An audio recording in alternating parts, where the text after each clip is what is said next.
예, 법경제학 8번째 강의입니다.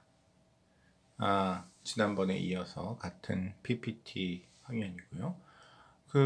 어쨌든 철수하고 영수가 옥수수를 재배했는데 재산권이 없는 상황이었어요.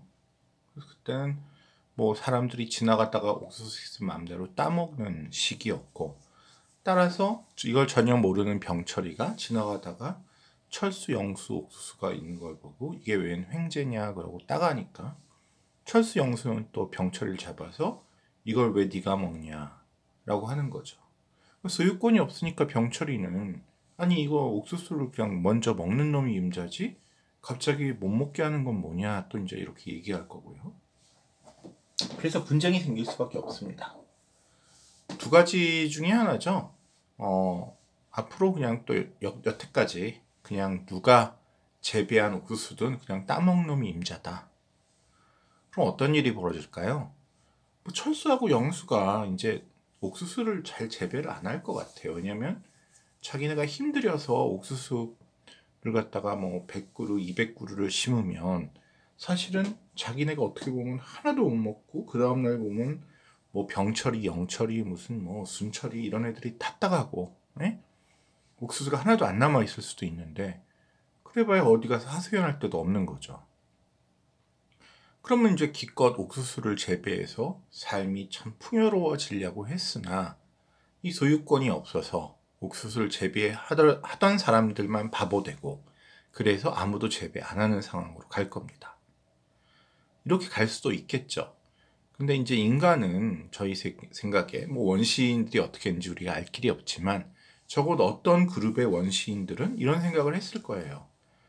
그동안 어쨌든 철수하고 영수가 심은 옥수수 갖고 좀 잘 먹었는데 갑자기 얘네들이 왜 옥수수를 풀까? 물어보니까 아니 너희들이 다 따먹는데 우리가 뭐하러 그게 얼마나 힘든 일인데 옥수수를 심어갖고 그 풀도 뽑아주고 해서 키우겠냐. 그러면서 너희들은 왜 농사를 안 짓냐. 그래서 사람들이 생각을 해보니 이렇게 옥수수를 못 먹고 있느니 차라리 각자 옥수수를 심으면 좋은데 그러면 왜 안 심냐? 다른 사람이 훔쳐먹으니까. 그래서 어느 순간인가 철수하고 영수가 병철이, 순철이, 영철이 다 불러서 우리 각자 옥수수를 심자. 그래서 자기가 심은 건 자기가 먹자 라고 얘기를 했겠죠. 사람들이 남의 걸 훔쳐먹는 거는 좋았지만 이제 옥수수를 찾기가 너무 어려워지니까 이 원시인들도 그래 우리가 차라리 심어서 자기가 심은 거 자기가 먹는 게 낫겠다. 물론 그 와중에도 이제 뺏어먹는 놈이 있을 거예요. 요즘까지도 무슨 서리를 한다고 그러니까 뺏어먹는 사람이 있는데 기본적으로 뺏어먹더라도 이거는 영수 철수 건데 내가 뺏어먹는다. 이건 병철이 건데 내가 뺏어먹는다 라고 하니까 미안한 감정 또 들키면 미안하다고 다시는 안 그러겠다고 비는 그런 사고방식이라도 생긴 것이 인류 역사상 처음으로 이 옥수수는 내 옥수수고 저 옥수수는 네 옥수수다. 바로 이것이 재산권의 탄생이라는 거죠. 왜 그러면 탄생했느냐? 이렇게 재산권을 보장해주지 않으면 옥수수 농사를 안 짓고 그러면 생산성이 떨어져서 먹고 살기 힘들다는 이유 때문이죠. 앞에서 저희가 메릴랜드 지방의 굴 이야기를 했죠. 그 굴은 심는 것도 아닌데도 굴에 어부들의 구역을 나눠서 자기 구역에서만 굴을 채취하게, 즉 각 굴의 소유자를 정해주니까 그 굴을 더 정성껏 오래 키워서 소득이 50%가 늘었다고 했죠. 이건 농사를 짓는 거니까 50%가 아니라 몇 배, 옥수수 하나를 심으면 옥수수가 몇천 알이 열릴 수 있는 거죠. 한 알에서.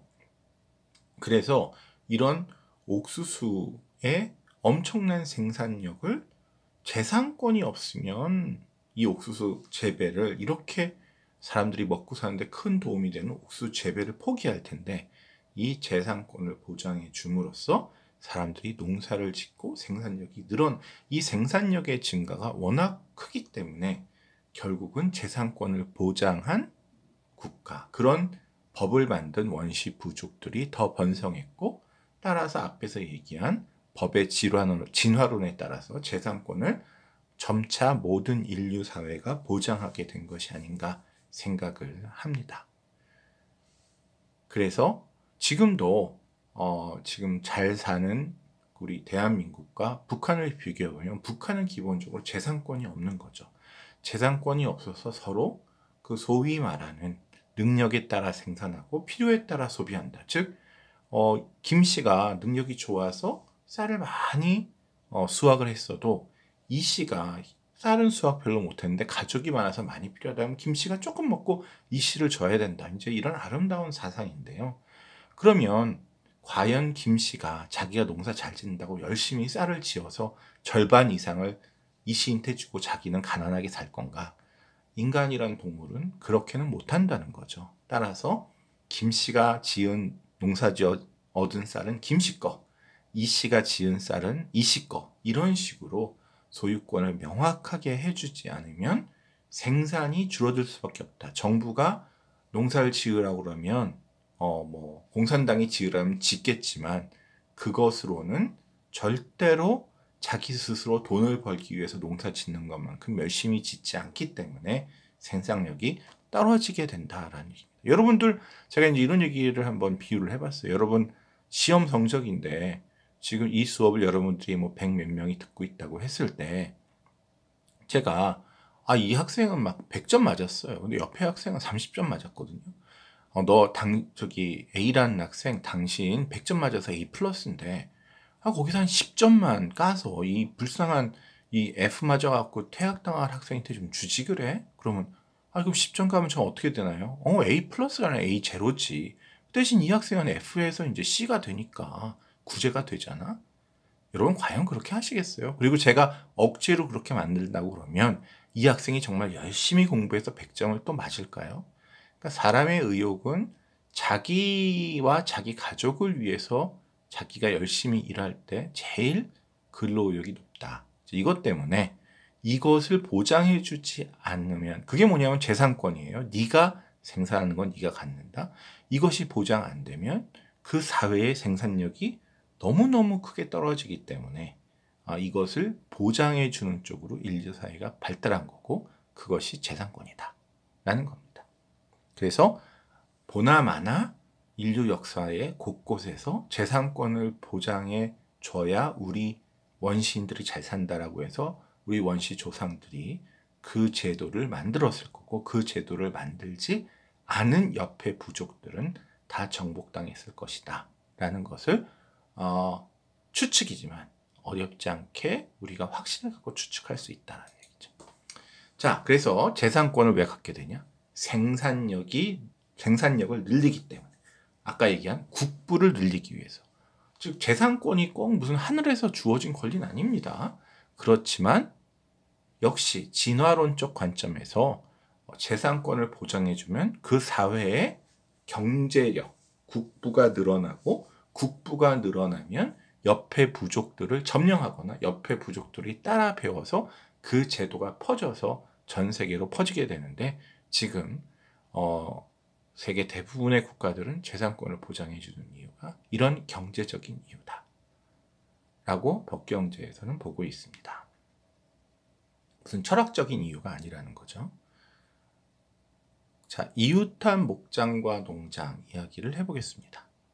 이번에는 재산권을 누구한테 줘야 되냐 하는 얘기입니다. 누가 재산권을 가져야 하나. 첫 번째, 왜 재산권이 필요한가 이미 답을 했고요. 누가 재산권을 가져야 하나. 이번엔 목장과 농장의 예를 들어보겠습니다. 목장에서 이제 말을 키우고 있고요. 농장에서는 이제 당근을 키우고 있어요. 이게 그냥 제가 만든 건데 얄궂죠. 말이 제일 좋아하는 게 당근이라고 하는데 하필이면 말들이 뛰노는 옆에 당근이 키우고 있고 이 당근을 키운 농부와 목장의 목장주는 다른 사람입니다. 당연히 말이야 이게 누구 당근인지 그거 알겠습니까? 당근이 있으면 가서 먹는 거죠. 그래서 말들이 몰려와서 당근을 막 먹게 되면 당근 농사 지은 걸 망쳐서 $100의 피해를 받게 됩니다. 이걸 해결하기 위해서 목장에 울타리를 치면 말들이 목장에서 나올 수가 없어서 $80의 비용을 비용만 들고 피해가 없어집니다. 즉 목장에 울타리를 치면 $80다. 뭐 $100 피해를 입는 거에 비해서는 $80 비용을 들여서 목장에 울타리 치는 게 싸게 먹히는 거죠. 이 사회 전체적으로는. 우리는 이제 이 두 가지 관점인데, 사회 전체적으로 좋은 걸 우리가 효율적이라고 그러고 그걸 달성하고자 하는 것이 법경제약입니다. 반면에 개개인들은 자기 이익을 위해서 일하죠. 그래서 자기 이익을 위해서 일하는 개개인들이 사회적으로 효율적인 국가의 부가, 경제력이 최대가 되도록 만들어주도록 그 유도하는 그런 규정들을 법이라고 보시면 될 것 같고요. 그런데 또 한 가지 방법이 있습니다. 목장에 울타리를 치면 목장에서 못 나오겠지만, 설사 말이 목장에서 나와도 당근을 키우는 농장에 울타리를 설치하면 농장에 못 들어가겠죠. 말이 목장에서 못 나올 수도 있게 하지만 농장에 뭐 이 지역이 이 목장, 말 농장하고 당근 농장 외에도 다른 곳이 많이 있기 때문에 풀밭이 그렇게 치면 농장에 울타리를 치면 되는데, 농장 울타리 비용은 $40로 작습니다. 뭐 그 이유는 그냥 상식적으로 이제 가정이긴 한데, 목장이 농장보다 넓을 거 아니에요. 예, 말들이 뛰놀아야 되니까. 당근은 뛰놀진 않고 당근 작잖아요. 그래서 훨씬 사이즈가 작은 농장에 울타리를 치는 것이 비용이 작게 든다 라는 가정하에 목장에 울타리 설치는 비용이 80인데 농장에는 40이다. 그러면 지금 세 가지 지금 결과가 나올 수 있습니다. 그냥 울타리 하나도 안 치면 말이 당근을 먹어서 $100의 피해가 발생합니다. 목장에 울타리를 치면 당근은 말이 당근을 못 먹어서 피해는 발생하지 않지만 그 비용이 80이고요. 농장에 울타리를 치면 40입니다. 물론 또 하나가 있죠. 농장, 목장에 모두 울타리를 친다. 그런 거는 뭐 2번이나 할 필요 없습니다. 하나만 해도 말은 당근을 먹지 못하니까요.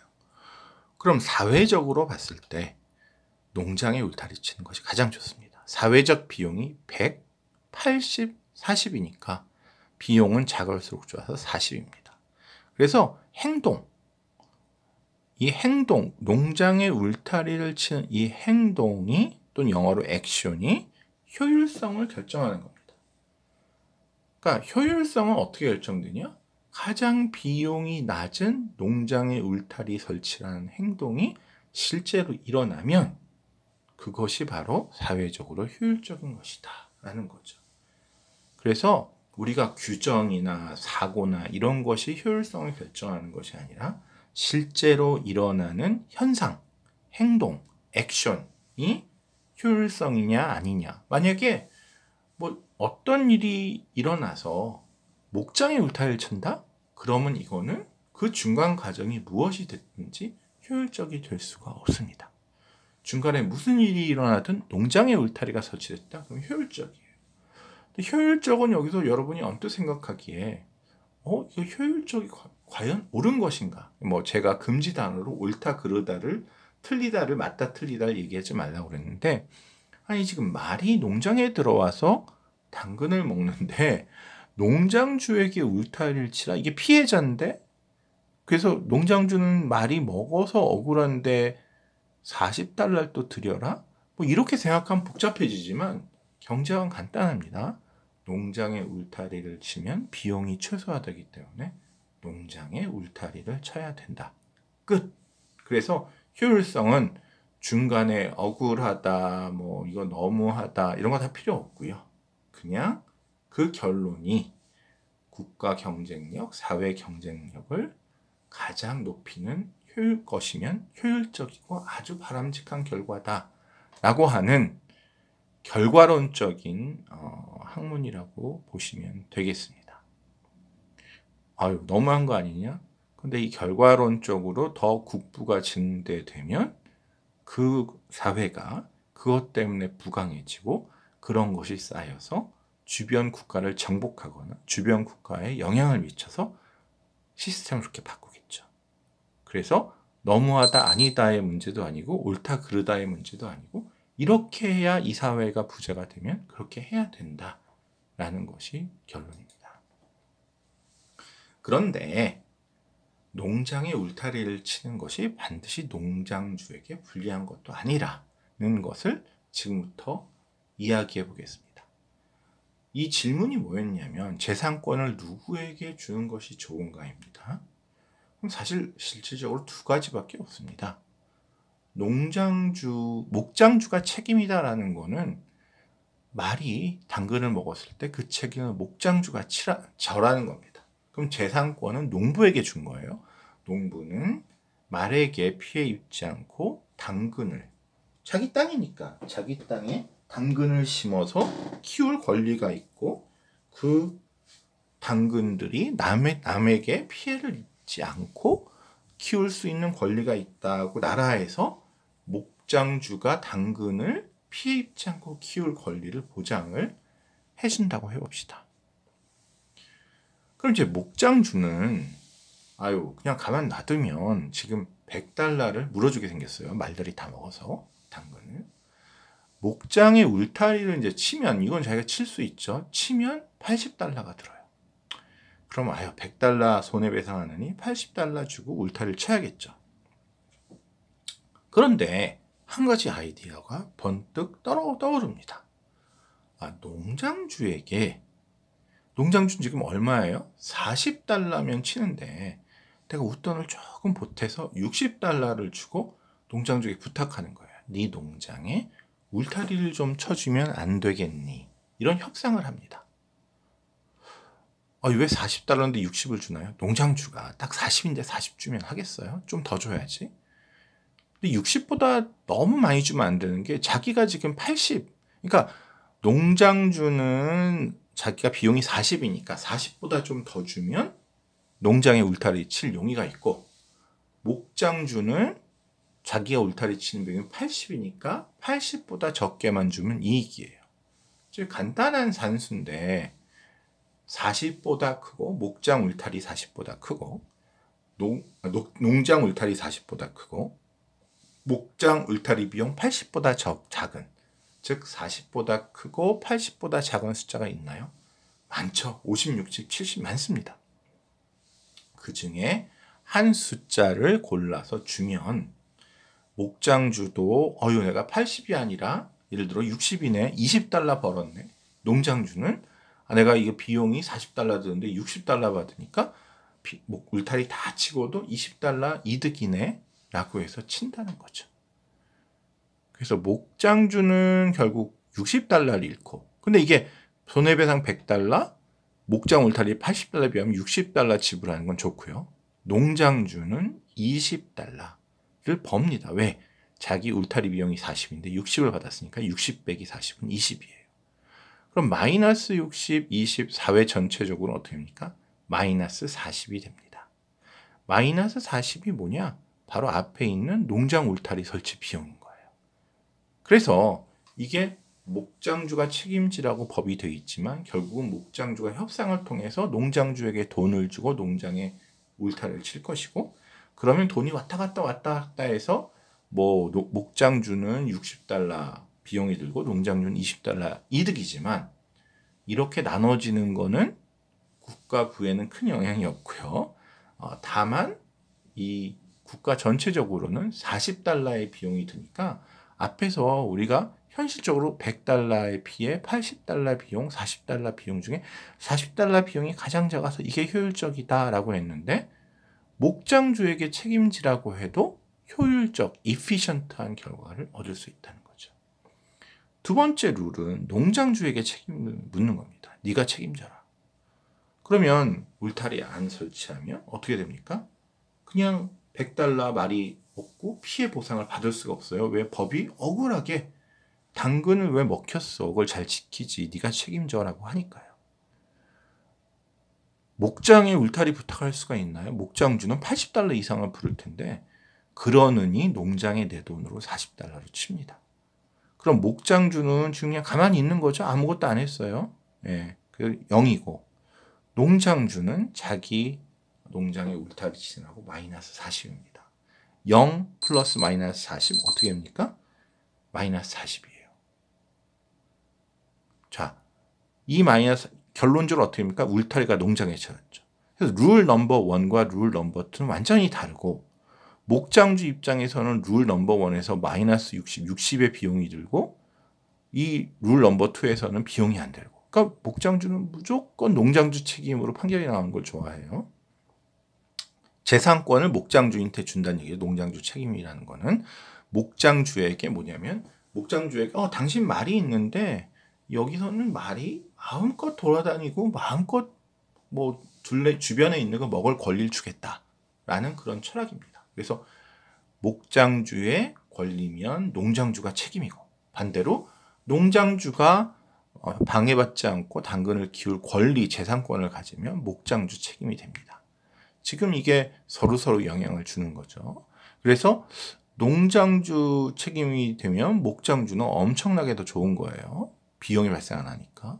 대신 목장주 책임이면 농장주는 20을 버는데 목장주 책임은 40의 비용이 발생하니까 또 역시 농장주는 이거를 좋아합니다. 목장주 책임. 하지만 사회 전체로 보면 마이너스 60 플러스 20 마이너스 40이고 0 플러스 마이너스 40은 마이너스 40이라서 사회 전체 입장에서 봐서는 둘 다 효율적이고 둘 다 바람직하고 사실 상관이 없어요. 그래서 재산권을 누구에게 주는 것이 좋겠습니까? 목장주일까요? 농장주일까요?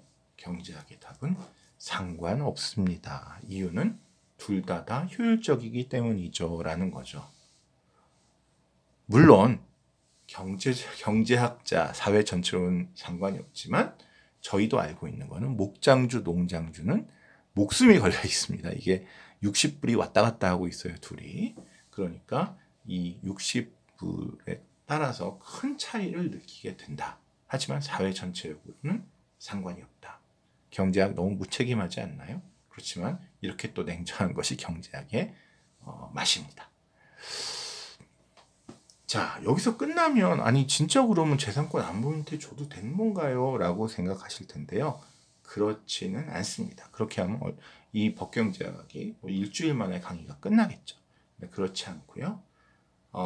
앞에서 저희가 보면 특히 목장주 책임일 때 목장주가 농장주에게 접근해서 내가 $60 줄게 네가 농장에 울타리 쳐줘 라고 하는데 이게 협상입니다. 제안을 했는데 농장주가 안 받을 수도 있는데 협상을 해서 농장주가 적당한 가격을 받고 울타리를 쳐준 거예요. 그래서 우리가 보면 협상이 가능할 때는 이런 일이 벌어진다. 그래서 여기 지금에서야 말씀드리지만 협상이 가능할 때는 이렇게 된다는 얘기였고요. 그런데 협상이 가능하되 공짜가 아니다 라는 거예요. 공짜가 아니면 조금 다른 결론을 우리가 얻을 수 있다는 거예요. 왜 그러느냐? 지금 조금 설명을 하다가 이제 시간 되면 제가 다음 시간 넘어가겠습니다. 목장주 책임 다시 한번 생각해 보세요. 농장 둘레 울타리 비용. 농장주에게 $60 주고 농장에 울타리 치려고 했습니다. 그래서 농장주에게 다가가요. 그래서 야 내가 $60 줄게. 너 거기다 쳐라 라고 했습니다. 그런데 이렇게 말하면서 둘이서 커피도 마시고 커피값은 당연히 뭐 목장주가 내야겠죠. 농장주가 낼 필요 없어요. 그 다음에 뭐 밥도 한 끼 먹고 더 중요한 거는 아니 정말 그러면 지금 내가 $60 줬는데 농장주가 돈만 받고 울타리 안 쳐갖고 이게 당근을 우리 많이 먹으면 더 큰일이잖아요. 당연히 목장주는 내가 $60 주는 대신에 나는 책임 없고 앞으로 농장에 울타리를 치기로 이 결론을 한 법적인 계약서를 맺자. 이런 얘기를 할 거예요. 그럼 이 계약서 맺을 때 민간인끼리 맺으면 잘못 맺을 때가 많습니다. 그래서 뭐가 필요해요? 변호사가 필요해요. 그래서 변호사 저기 황 변호사 불러다가 황 변호사 이거 우리 좀 서류 좀 만들어줘요. 황 변호사가 이렇게 서류 만들어서 목장주는 농장주에게 $60 주는 대신에 앞으로 농장에 울타리를 쳐서 이 목장주 말이 못 들어가도록 하는 책임은 농장주가 지도록 한다. 이렇게 자세히 적어요. 그래서 목장주가 도장 꽁 찍고 농장주가 도장 꽝 찍고 근데 이거를 황 변호사가 공짜로 해줄 리가 없죠. 황 변호사가 아유 두 분 다 저한테 돈 $10씩 주세요. 제가 먹고 살아야죠. 이렇게 해서 또 뭐 $5, $10씩 받는다고 해봐요. 그래서 둘이 만나서 시간 보내면서 얘기하고 커피 마시는 돈, 뭐 식사하는데 식사, 좋은 데서 식사하면서 얘기하는 돈, 변호사비, 이렇게 협상은 공짜가 아니라는 거죠. 경제학에서는 그거를 거래비용, 협상의 거래비용이라고 합니다. 즉 협상 과정에서 발생하는 변호사비, 식사비 등등, 교통비 등등의 온갖 것들을 트랜잭션 코스트, 거래비용이라고 하는데, 이 거래비용의 크기에 따라서 앞에서 거래비용이 0일 때는 재산권을 아무에게나 줘도 효율적이었는데, 거래비용이 0이 아니라 분명히 양의 값으로 존재하게 되면 이제 목장주 책임으로 하냐 농장주 책임으로 하냐에 따라서 거래 비용의 크기가 달라지고, 따라서 재산권을 누구에게 줘도 마찬가지다, 효율적이다라는 결론은 더 이상 낼 수가 없습니다. 여기에 대해서 다음 시간에 계속 강의를 이어가도록 하겠습니다. 지금까지 8번째 강의였습니다.